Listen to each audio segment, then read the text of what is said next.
अरे किती हा आवाज, किती कर्कश. आजोबा दिवाळी आली आहे, सगळे फटाके फोडत आहे. अरे बेटा, फटाके फोडणं किती नुकसानदायी आहे सांगू तुला. हो सांगा ना आजोबा, सांगा ना सांगा.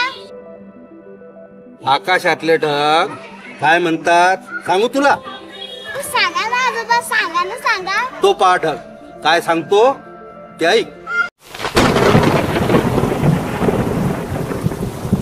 तुमचा आनंद आम्हाला किती त्रास देतो हे आम्हाला माहित आहे. हो, फटाक्यांच्या धुरामुळे वातावरणात विषारी वायू आणि सूक्ष्मकण मिसळतात, त्यामुळे वातावरण प्रदूषित होते. फटाक्यांचा मोठा आवाज ध्वनी प्रदूषण निर्माण करतो, जो थेट सजीवांवर परिणाम करतो. फटाक्यांच्या ज्वलनातून निघणारा उष्णता आणि वायूमुळे पृथ्वीचे तापमान वाढण्यास मदत होते. असमतोल वातावरणात येतो. आम्ही मग नको तेव्हा पाऊस किती प्रमाणात येतो व पाहिजे असला तर शांत राहतो. ऐकलं ना. हो आजोबा. आता पाणी काय म्हणते ते ऐक. मी पाऊस.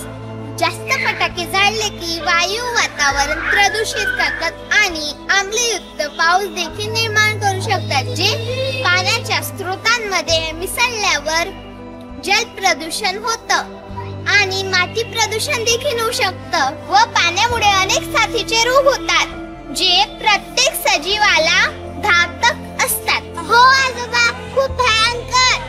आता झाडावर काय परिणाम होतो ते ऐक. मी वृक्ष. आम्ही सगळीकडे हिरवळ पसरवतो. मात्र हे फटाके हे आमच्यासाठी खूप त्रासदायक आहे. यामुळे अति ऊन, अति पाऊस ह्या सगळ्या गोष्टी होतात. तसेच अति उन्हामुळे आम्ही वाळून जातो आणि अति पावसामुळे आमचा जीव जातो.